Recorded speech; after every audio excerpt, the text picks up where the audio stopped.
Hey hello guys, welcome back our YouTube channel గను A to Z. ఈ రోజు ముచ్చట ఏంటంటే బెజ్జంగి మండలం బేగంపేట గ్రామంలోని శ్రీ సంగమేశ్వర ఆలయ సన్నిధిలో శ్రీ ఆనందయ్య బ్రహ్మోత్సవాలకు వస్తున్న భక్తులకు స్వాగతం సుస్వాగతం. ప్రతి ఏటా హోలీ పర్వదినాన ఈ జాతర అయితే ఘనంగా జరుపుకుంటారట. సో మనం ఇప్పుడైతే ఆ టెంపుల్లో ఉన్నాం. మనం ముందుకెళ్ళినట్టయితే ఇప్పుడు దీని గురించి కొంచెం ఎక్స్ప్లెయిన్ చేపిద్దాం. మనం అయితే ముందుకు పోదాం. చూసుకున్నట్లయితే ఈ బేగంపేట అనేది మా తాత వాళ్ళ ఊరు అట. మా తాత వాళ్ళు ఉన్నప్పుడు అంటే మా తాత వాళ్ళ ఊరు అంటే నాది కూడా ఇదే ఊరు అని చెప్పి నేను అనుకుంటాను. అందుకే మా ఊర్లో ఇట్లాంటి సెలబ్రేషన్స్ ఇట్లాంటి జాతర ఉన్నందుకు చాలా గర్విస్తున్నా. దైవాంశ సంబంధమైన శ్రీ సదుర్గు ఆనందయ్య గారు గ్రామ నడిబొడ్డున మఠం నిర్మించుకొని ఆవాసం ఉన్నారని, ప్రజలను పట్టి పీడించే మొండి వ్యాధులను నయం చేస్తూ కష్ట సుఖాల్లో తోడు నిలిచాడని ఇక్కడ పూర్వీకులు చెప్తున్నారు. 24/7 ఇక్కడ అయితే వాటర్ అవైలబుల్ అట. ఈ వాటర్ ట్యాంకీ కూడా ట్యాబులు కూడా స్పాన్సర్ అట. వాటర్ అయితే ఫుల్ అవైలబుల్ 24/7. స్వయంగా శివభక్తుడైన ఆనంద యాదవ్ మఠంను ఆనుకుని సంగమేశ్వర ఆలయం నిర్మించినట్లు శివలింగాన్ని ప్రతిష్ఠించి ఆధ్యాత్మిక ప్రవచనాలతో బోధించడం ప్రచారంలో ఉంది. లోక కళ్యాణార్థం మఠం సమాధైన సదుర్గు ఆనందయ్యను గుర్తు చేసుకుంటూ ప్రతి ఏటా హోలీ పర్వదినాన జాతర మహోత్సవాన్ని అంగరంగ వైభవంగా నిర్వహిస్తున్నారు.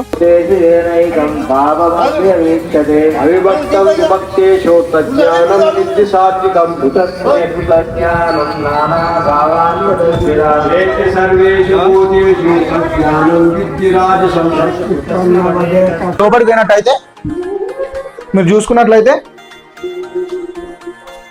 ఆయన ధ్యానం చేసుకుంటే భూమికి 2 గజాల ఎత్తులో పద్మాసనం వేసుకొని కూర్చుండి ధ్యానం చేసుకునేవాడట.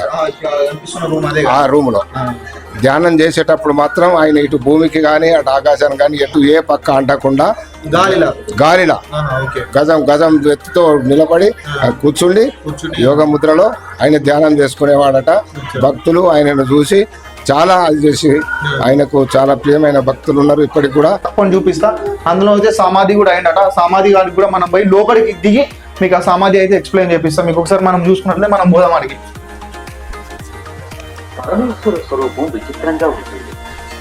మీరు చూసుకున్నట్లయితే మీకు అలా అనిపిస్తుంది కదా, స్వామీజీ అతనే ఆనందయ్య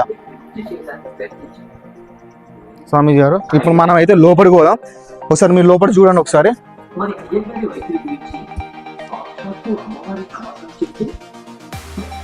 మొక్కుకొని ఇక్కడ చాలా పవర్ఫుల్. మనం మొక్కుకున్నది ఖచ్చితంగా జరుగుతుంది అట. ఇక్కడ పూర్వీకులు చెప్తున్నారు. అట్లయితే మనం అయితే ఒకసారి లోపలికి పోదాం. నిర్మాణం చేసిండు ఆయన సమాధి కింద. ఆయనే నిర్మాణం చేసుకొని భక్తులందరికీ చెప్పిండట, నేను పలాని రోజు పలాని టైంకు పలాని ఎప్పుడు నేను నిర్ణయం అవుతున్నా కాబట్టి మీరు అందరూ రావాలి, నన్ను చూడాలి, నేను నిర్మించుకున్నటువంటి సమాధిలో నన్ను నిర్ణయం చేసి మీరు పోవాలి అని చెప్పి స్వామివారు భక్తులందరికీ చెప్పిన తర్వాత భక్తులందరూ అదే టైం ప్రకారం వచ్చి స్వామివారు నిర్ణయం కాగానే స్వామివారిని తీసి సమాధి చేసి నిత్య పూజలు చేసుకుంటూ ఇప్పటి వరకు ఈ ఆనందయ్య గారిది ఇలా ప్రతి సంవత్సరం వార్షికోత్సవంతో నడుస్తున్నది. ఇక్కడ ఉన్న లొకేషన్స్ ఇవన్నీ గుడులు, టెంపుల్ అవన్నీ ఆవరించుకున్నది ఈ స్వామీజీ గారు అన్నమాట. చూడండి, ఫోటో క్లియర్ గా అక్కడ ఉంది. మీకు కూడా అది క్లియర్ గా చూపిస్తాం. మొత్తం ప్రయాణం అయితే మామూలు చూపిస్తున్నది ఈ స్వామీజీ గారే. ఇక్కడ ఇవన్నీ ఏర్పాటు చేసుకున్నారు మంచిగా ఉండడానికి. శివలింగానికి అభిషేకం విశేష పూజలతో అలంకరిస్తారు. తీర్థ ప్రసాదాలను, అన్న ప్రసాదాలను వితరణ చేపడతారు. సాయంత్రం వేళ ఆలయం చుట్టూ రథోత్సవాన్ని నిర్వహిస్తారు. ఉమ్మడి కరీంనగర్తో పాటు వరంగల్, మెదక్, నాందేల్, పూణె నుంచి భక్తులు, ఆనందయ్య శిష్యులు జాతరలో పాల్గొంటారు. కోరికలు తీర్చే కొంగు బంగారమైన సంగమేశ్వర ఆలయ సన్నిధిలో దాతల సహకారంతో విశ్రాంతి గదులు, విద్యుత్, ఇతర సౌకర్యాలు సమకూర్చడం విశేషం. మేము చూసుకున్నట్లయితే మనం ఒకసారి అయితే లోపలికి వచ్చినాం. మన పంతులు గారు ఒకసారి పంతులు గారిని దీని హిస్టరీ గురించి మనం ఒకసారి అడుగుదాం, చెప్తారు. స్వామిజీ, గురుభ్యో నమః. శ్రీ సంగమేశ్వర దేవతాభ్యో నమః. ఆనంద గురుభ్యో నమః. శ్రీ ఆనందయ్య గారు దాదాపుగా 150 సంవత్సరాల క్రితం ఆయన ఎక్కడి నుంచి వచ్చాడో ఏంటిదో అంత పెద్ద మహానుభావుడు ఎవరు అనేది మనకు తెలియదు. వచ్చి ఇక్కడ తను యోగాభ్యాసం మొదలుపెట్టేసరికి భక్తులు ఆయనను చూసిండ్రు. ఆయనను చూసి ఏదో స్వామివారు భక్తుడు ఉన్నట్టున్నాడు అని చెప్పి భక్తులు అతని దగ్గరికి వచ్చి నమస్కారం చేసి, అయ్యా మీరు ఎవరు, ఏ ఊరు, ఏంటి అని అంటే, అయ్యా నేను ఎక్కడ ఉంటే అక్కడే నా ఊరు, నాకు ఊరు అనేది లేదు కాబట్టి నేను ఇక్కడనే నిర్ణయం చేసుకున్నా, ఇక్కడనే ఉండాలనుకుంటున్నా కాబట్టి నేను ఇక్కడనే ఉంటా, మీ సేవ చేస్తా, మీరు మాకు సేవ అందించగలరు అని చెప్పి భక్తులతోటి అనగానే సరే అని భక్తులందరూ మేము సేవ చేయడానికి ధన్యులం స్వామి, మేము మీకు సేవ చేసేదాము, మీరు ఇక్కడ ఉండండి అని చెప్పి దామెర, కేశపట్నం, అసినపర్తి, పెసరబండ, నిజామాబాద్, కరీంనగర్, సిద్దిపేట ఇట్లాంటి భక్తులు ఒక్కొక్కరుగా స్వామివారికి వచ్చి ఆయన ఆశీర్వచనాలు తీసుకొని ఆయన దీవెనలు అందుకొని స్వామి అయ్యా నీవే దిక్కు మాకు అని చెప్పి ఆయనను శరణు వేడితే ఆయన ఒక్కరోజు ఎక్కడ కావాలంటే అక్కడ ప్రత్యక్షమై వాళ్ళ ఇళ్లల్లో ప్రత్యక్షమైందట. ఎన్నో చేసినాడు, ఎన్నో చేసి ఆ స్వామివారు ఇక్కడ స్థాపించుకున్నాడు. తర్వాత శివాలయం కట్టుకున్నాడు. ధ్యాన ముద్రంలో ఉండి ఆడ ధ్యాన మందిరం కట్టుకున్నాడు. ఈ 150 సంవత్సరాల క్రితం అప్పటి నుంచి ఇప్పటి వరకు ప్రతి హోలీ పండుగ రోజు, కావన్ పున్నం రోజు ఆనందయ్య గారి జాతర జరుగుతున్నది. కాబట్టి అదేవిధంగా ఈ వార్షికోత్సవాన్ని ప్రతి సంవత్సరం జరుపుతున్నాను. మారేడు చెట్టు పెట్టిండు ఆయన, ఇప్పటికి కూడా మారేడు చెట్టు అట్లనే ఉన్నది. ఇది దాదాపు ఎన్ని సంవత్సరాలు ఈ చెట్టు? ఇక సంవత్సరాలు ఆయన ఉండంగా పెట్టిండు అన్నమాట. చూడండి, స్వామీజీ గారు ఒక్కడే ఆనందయ్య స్వామీజీ గారు ఒక్కడే చేసుకున్నాడు, ఏర్పాటు చేసుకున్నాడు. ఇది ఒక సత్రం అంటారు. దీన్ని మీరు చూసుకున్నట్లయితే చూడండి ఒకసారి, సత్రం అంటారు దీన్ని. ఇది ఏర్పాటు చేసుకున్నాడు. మీరు ఒకసారి చూసుకున్నట్లయితే దీన్ని పిడిలు అంటారు. మనకు ఎట్లా అంటే మన బ్యాగులు కానీ బట్టలు కానీ తలేసుకోవడానికి వేసుకున్నారు. ఇది చూడండి ఎట్లుందో. ఇటు కూడా రూమ్ ఉన్నది. యాక్చువల్గా ఇది ఒక్కటే రూమ్ కాదు, లోపలికి కూడా ఉంది. ఇదైతే లోపలికి అలో లేదనుకుంటా, మొత్తం కూలింది అది. మీరు చూసుకున్నట్లయితే వెనకట ఆ స్వామీజీ గారు ఇంట్లోనే వండుకునే వాళ్ళట. దీన్ని అండాలంటారట. మీరు చూడండి ఎట్లున్నాయో ఒకసారి మీకు చూపిస్తా. అడ్డో బరువుంది, ఘోరంగా బరువుంది, మన దగ్గర కాదు. చూడండి ఎంత స్టాండర్డ్ ఉన్నదా, గట్టిగా అంటే గట్టిగా ఉన్నాయి. అండాలంటారట. ఇవి అండాలు వండుకోదిండు. చాలా అంటే చాలా గట్టి, మస్తు గట్టి ఉన్నాయి. ఇదే చిన్నది ఇంత బరువు ఉన్నదంటే ఎంత బరువుందో చూద్దాం మనం ఒకసారి. నాకైతే లెక్కలేదు కంప్లీట్, అంత బరువు ఉన్నది రియల్ గా. ఇది అండాలంటారు. ఇగో మీరు చూసుకున్నాను ఎంత స్టాండర్డ్ ఉన్నాయి, అండాలు. ఇది కొబ్బరి అంటారు. ఇది కొబ్బరి, నీళ్ళు పోసుకోవడానికి కానీ నీళ్ళు కాగబెట్టుకోవడానికి కానీ ఇది కొబ్బరి. ఇగో ఇది గంటే కలుపుకోవడానికి. ఇట్లా ఫోటో చూద్దాం, చూడండి ఫోటో. శ్రీ శ్రీ శ్రీ సదుర్గు ఆనందయ్య గారు. చూడండి, బేగంపేట, బెజ్జంకి, సిద్దిపేట. బావి ఉంది. ఇప్పుడు ఈ స్వామీజీ గారు తవ్వుకున్న బావి ఉందట. ఆ బావి కాడికి అయితే పోయి మీకు క్లియర్ ఎక్స్ప్లెయిన్ చేస్తా. ఒకసారి అయితే మనం ఆడిపోదాం. గాయస్ మీరు చూసుకున్నట్లయితే ఇప్పుడైతే ఆనందయ్య బ్రహ్మం గారు అయితే ఇప్పుడు ఆ బావిని అయితే తవ్విండు కదా, ఆ బావి కాడికి అయితే పోతున్నా. ఆ బావి కాడికి అయినాక మీకు ఆ బావి అయితే చూపిస్తే ఎట్లుంది ఏం కదా. దాంట్లో వాటర్ అయితే 24/7 365 days ఇప్పటికి వాటర్ అవైలబుల్ ఉంటేనే ఉంటాడు. అసలు వాటర్ అనేది ఒడవాయట. సో ఒకసారి అయితే మనం బావి కాడికి పోతున్నాం, చూడండి.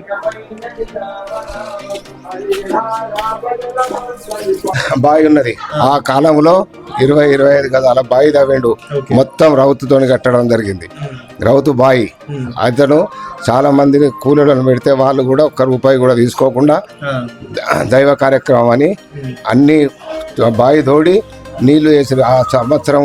అప్పుడు ఇక్కడ నీళ్లు కావాలంటే దొరికేటి కావు, ఎంత చేసినా నీళ్లు అనేటి ఎక్కడ దొరకలే. అటువంటిది ఆ స్వామివారు బావి తవ్వగానే మొత్తం నీళ్లు పడ్డాయట.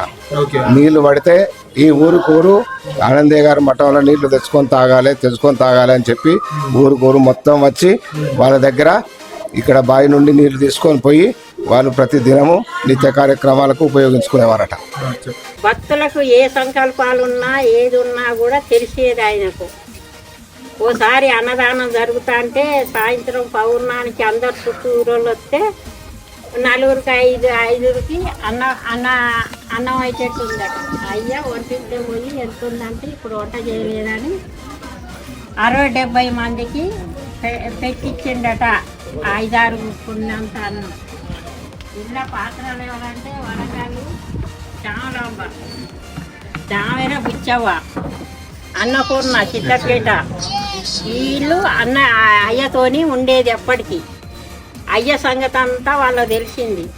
కానీ పాదాలు ఇచ్చుడు కానీ అయ్య తీర్థాలు పెట్టుడు ఇచ్చేసుడు లేదు ఆయనకు. యంత్రాలు మంత్రాలు ఏయో చేసి మనసులో గుంజేది లేదు ఆయన కాడ.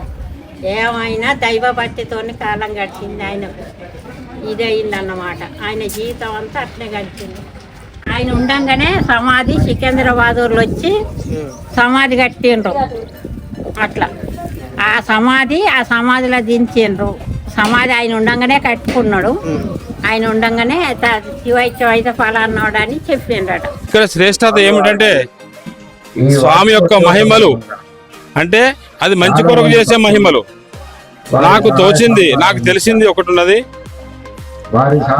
అది ఏమిటంటే మేము ఇక్కడి స్వామివారి విభూతి తీసుకొని పోయి ఏ కార్యక్రమం చేసినా సమృద్ధిగా అయ్యే కొరకు ఈ విభూతిని తీసుకొని మా వంటల్లో వేసుకున్నట్టయితే ఎంత మందికైనా భోజనం పెట్టేంత శక్తి ఇక్కడ విభూతికి ఉంది. అది మేము చుట్టుపక్కల ఉన్న గ్రామాల ప్రతి ఒక్కరు నమ్ముతున్నాము. ఇప్పటికి కూడా మేము సాదృశ్యంగా మేము వాడుతున్నాము, చూస్తున్నాము. కాబట్టి పూర్తి నమ్మకంతో ఈ ఆనందయ్య గారి మఠంలో జరిగే కార్యక్రమాలకు మేమందరం వస్తుంటాము, పోతుంటాము. చాలా మంది కూడా సహకరిస్తున్నారు. ఈ స్థలం గురించి అంచెలంచెలుగా చెప్పుకునే విధంగా ఉంటుంది. ఎందుకంటే కుబేరుడు ఒక ధనమే ఇస్తారు కావచ్చు, కానీ మా ఆనందయ్య గారు మాత్రం మేము ఏది కోరుకుంటే అది, ధనము గాని ధాన్యము గాని ప్రతి కోరికను రెట్టింపు చేసి ఇచ్చే మా కులదైవంగా, మా స్థాన దైవంగా భావిస్తున్నాం. స్థలం రావడానికి కూడా ఆనందయ్య గారు హైదరాబాద్ లో ఉన్న నవాబు దగ్గరకు పోయి అడిగారట. అప్పటి కాలంలో అతని ఆధిపత్యం కాబట్టి, నవాబు గారు ఆధిపత్యం కాబట్టి అతను అనుమతితోటి ఇక్కడ చేసుకుందాము, ఈ జాగాను మాకు ఇవ్వు అని కోరగా అతను అప్పుడు ముందుగా సమ్మతించలేదంట. సమ్మతించకుండా ఒక 2-3 సార్లు పోయి అడిగిన అతను సుముఖంగా చూపించలేదు. కానీ లాస్ట్ చివరికి నువ్వే ఆ స్థలం నాకు ఇస్తావు అని ఆయనతో వెళ్ళొచ్చినాక కొద్ది రోజులకు, ఒక వారం లోపలనే ఆ నవాబు ఎక్కడికి పోయినా ఆనందయ్య గారే ఎదురుగా కనబడుతున్నాడు. ఎక్కడికి పోయినా కనబడుతున్నాడ. జనములు చూసినా జనములు ఎక్కువ ఒకరు కనబడవు. ఎటు చూస్తే అటే కనబడేసరికి అబ్బో ఇక నాకు వశపడదని ఆయన స్వయంగా పిలుచుకొని ఈ స్థలాన్ని ఆ నవాబు గారు, హైదరాబాద్ నవాబు గారు అప్పుడు 150 సంవత్సరాల కంటే ముందు ఈ స్థలాన్ని ఇతని పేర రిజిస్టర్ ఇచ్చినట్టుగా మాకు పూర్వీకులు చెప్తున్నారు. చూసుకున్నట్లయితే ఇవరకైతే ఈ టెంపుల్ గురించి, ఆనందయ్య స్వామి గురించి అయితే వీళ్ళు ఎక్స్ప్లెయిన్ చేసిళ్ళు, చూసారు కదా మీరు. సో ఇంకా ఉన్నాయి, చాలా ఉంది. ఆ హిస్టరీ గురించి అయితే మనం కూడా తెలుసుకొని మీ ముందుకు తీసుకురావడానికి అయితే నేను ట్రై చేస్తా. సో ఇప్పుడు మనం అయితే జాతరకు వచ్చే ప్రజలైతే ఒకసారి మనం అడుగుదాం, వాళ్ళకి ఎట్లుంది సిచ్యువేషన్, ఎట్లా జరుగుతుంది, మంచిగా మొక్కుకున్న అన్ని జరుగుతాయా లేవా అని చెప్పి మనం అయితే తెలుసుకొని అడుగుదాం. గాయస్, మీరు చూసుకున్నట్లయితే ఇప్పుడు ఆనందయ్య గారు ఉన్నారు కదా, మనకు అట్లా కనిపిస్తుంది చూడండి ఒకసారి మీరు. వాళ్ళ ఇంటికి వాళ్ళ తాత దగ్గరికి పోయి వాళ్ళ తాతతో కూర్చొని మాట్లాడిండట. సో ఆయన దగ్గరికి అయితే మనం వెళ్ళి ఒకసారి మనం క్లియర్గా మాట్లాడదాం, చూద్దాం, ఒకసారి అడుగుదాం. చూసుకున్నట్లయితే ఒకసారి అయితే మనం మాట్లాడదాం క్లియర్గా. వీళ్ళ ఇంటికి అయితే, వీళ్ళ తాత వాళ్ళ ఇంటికి అయితే ఆనందయ్య గారు అయితే పోయిండట. పోయి వాళ్ళకి ఇన్ఫర్మేషన్ అయితే ఉంటుంది, వాళ్ళని అయితే కొంచెం మనం అడుగుదాం. చెప్పండి అయ్యా, మీ పేరు? నా పేరు కన్నగొండ రామ్మనోహర్. ఎక్కడ మన? సన్నాపూర్ శివానందం దామేరా స్వగ్రామం. మీ తాత వాళ్ళ ఇంటికి వచ్చి మా తాత రామయ్య గారు అందరం మేము రాగలుగుతాం, అందరం వస్తున్నాం. మా ఇలవేల్పు ఇదే. ప్రతి సంవత్సరానికి 2 సార్లు వచ్చిపోతాను నేను. మధ్యలో మెంటల్ పీస్ఫుల్ లేకుండా కానీ ఇక్కడికి వస్తాను నేను. పీస్ఫుల్ ఉంటుంది, మంచిగా సెట్ అవుతుంది. అందుకొరకు చెప్పిన వస్తా అంట అప్పుడప్పుడు. అన్ని ఎప్పటికి వస్తూనే ఉంటా. ప్రతి నెల మట్టు మా ఇంట్లోనే పూజ చేసుకుంటాం. ఇంకా విశిష్టత అని చెప్పంటే మా తాతల మీ తాత వాళ్ళ దగ్గరికి వచ్చి ఆనందయ్య గారు స్వామీజీ గారు ఏమని అంటారు అంటే ఏమని చెప్పారు? అక్కడ మా ఇంటి దగ్గర అన్న సందర్భాన పెడితే అందులో అన్నం లేదయ్యా మరి ఏం సంగతి అని చెప్పంటే మీరు పెట్టుకోండి అని చెప్పంటే అది కొన్ని వేల మందికి పెట్టేసినాం అప్పుడు. ఆ జమాలు అప్పుడు కొన్ని వేల మందికి పెట్టిందని మా తాతగారు చెప్తుండే. అది అలా జరిగిన చాలా అన్ని మాకు విషయం అనిపిస్తుంది. మా ఇక్కడికి వస్తే కొంచెం పీస్ఫుల్. That's all.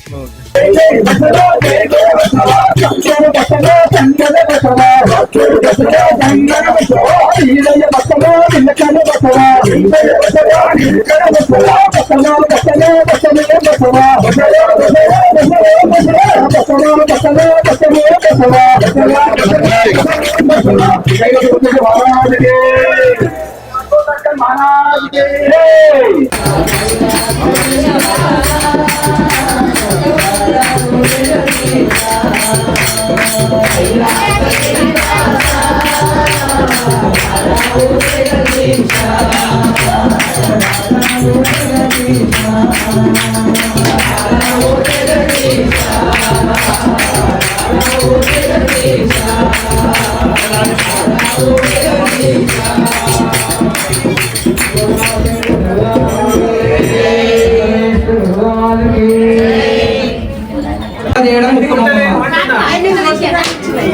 అయ్యా ధూపం చూపించండి ఒకరు.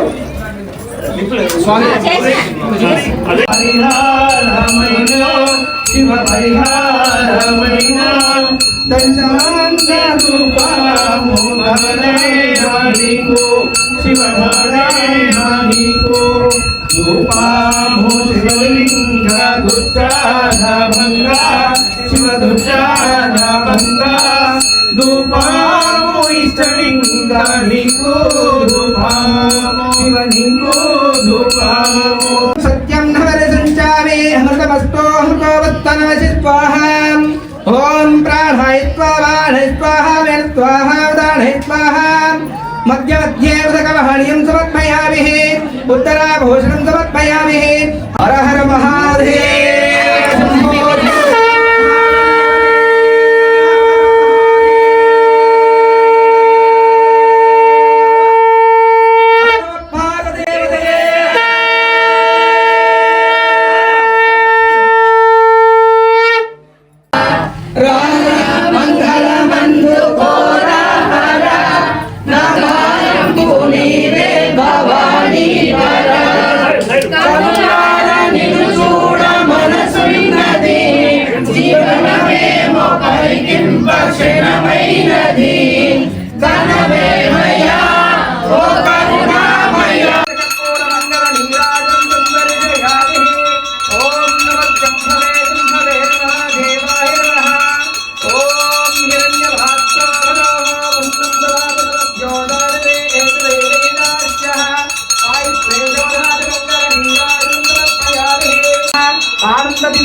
హర హర మహాదేవ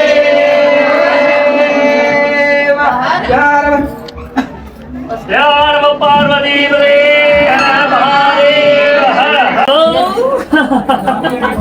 సంతోషమైందా?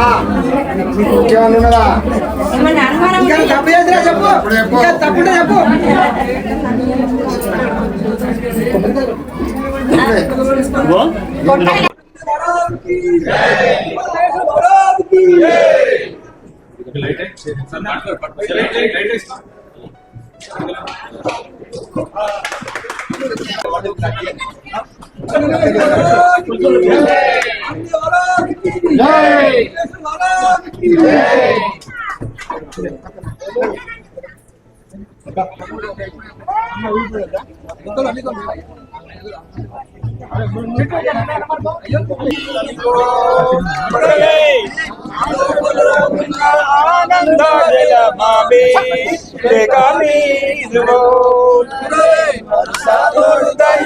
ప్రాణభవములన్నీ వస్త్రామి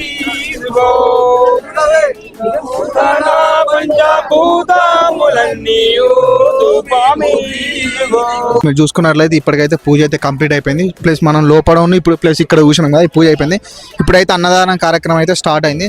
మనం ఒకసారి అయితే అన్నదాన కార్యక్రమం కాడికి అయితే మనం ఒకసారి అయిపోయి చూద్దాం. మనం అయితే ఒకసారి రాడి ఒకసారి మీరు చూసుకున్నట్లయితే చూడండి. ఒకసారి భక్తులు అయితే అధిక సంఖ్యలో అయితే వచ్చి ఇక్కడ ఇట్టి అన్నదాన కార్యక్రమాన్ని అయితే విజయవంతం చేస్తున్నారు. ప్రతి పౌర్ణానికి భోజనాలు పెట్టేది. బసవేశ్వరుడు 1,96,000 మందికి రోజు భోజనాలు పెట్టిండు. ఇక్కడ అన్నదాన కార్యక్రమం జరిగేటప్పుడు అందరికీ నెయ్యితో భోజనాలు పెట్టాలనే సంకల్పం స్వామివారికి ఉండేనంట.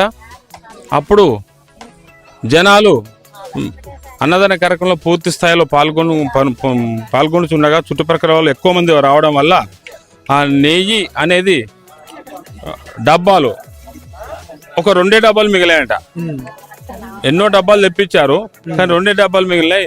జనాలు బాగున్నా కానీ దగ్గర ఉన్న శిష్యులు చెప్పగా ఆ స్వామి ఒక డబ్బా నెయ్యి మన బావిలో పోయండి, అక్కడ బాయి ఆ బావిలో పోయండి, అవే నీళ్లను ఒక 20 డబ్బాల నీళ్ళని తీసుకొచ్చి డబ్బాలు నింపెట్టండి అని ఈ ఉన్న డబ్బాల నుంచి కొంచెం కొంచెం తీసి దాంట్లో పోసి పోచారంట ఆ స్వామి. ఈ ఉన్న ఒక డబ్బా నెయ్యి ఒడిచే లోపు ఆ డబ్బాలు తీసా కూడా ఆ డబ్బాలు కూడా నెయ్యి అయిపోయిందంట. ఆ మహిమ అనేది సాదృశ్యంగా చూసిన వాళ్ళే మాకు చెప్పారు కాబట్టి మేము ఇటువంటి సంఘటనలు కొన్ని చూసి బాగా నమ్ముకున్నాము. మీరు చూసుకున్నట్లయితే చూడండి సన్మాన కార్యక్రమం.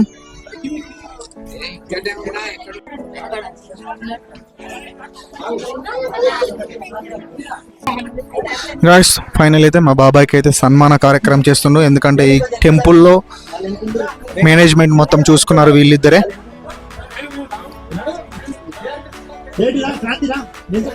శీలం నరసయ్య.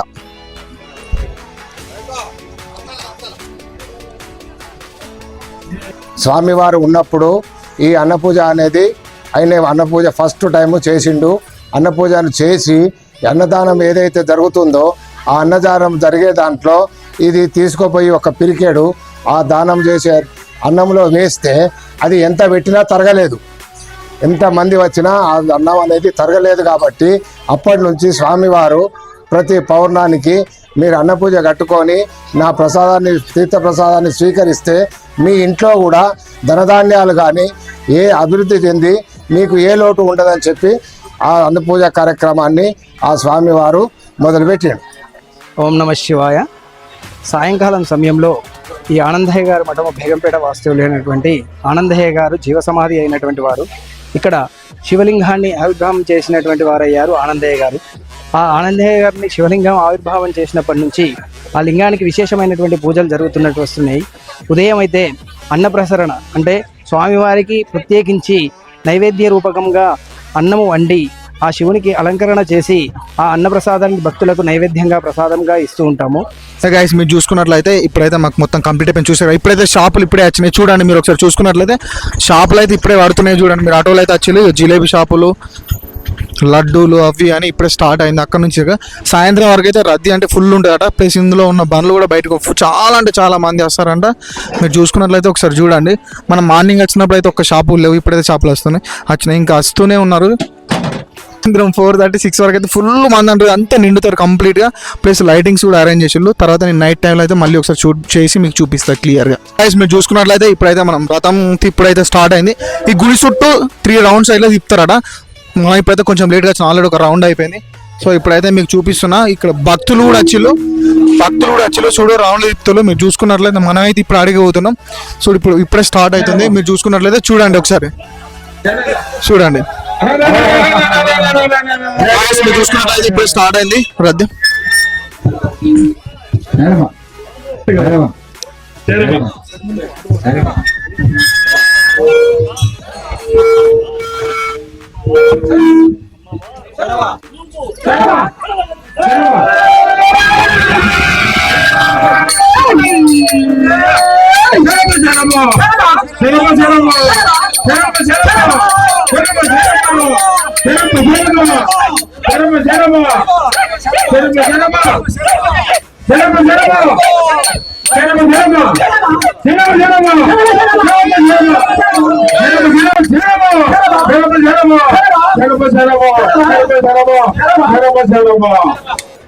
శ్రీ భోలో శంకర్ భగవానికి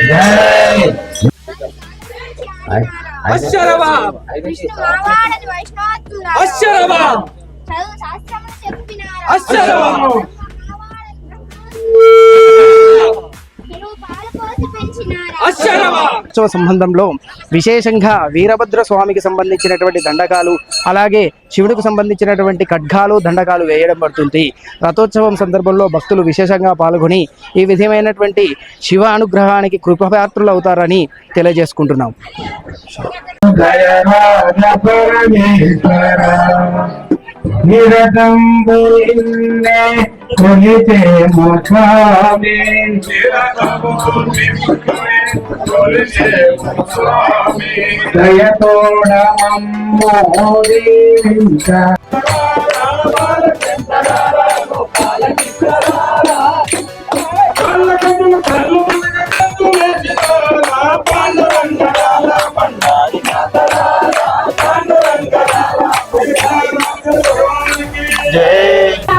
జై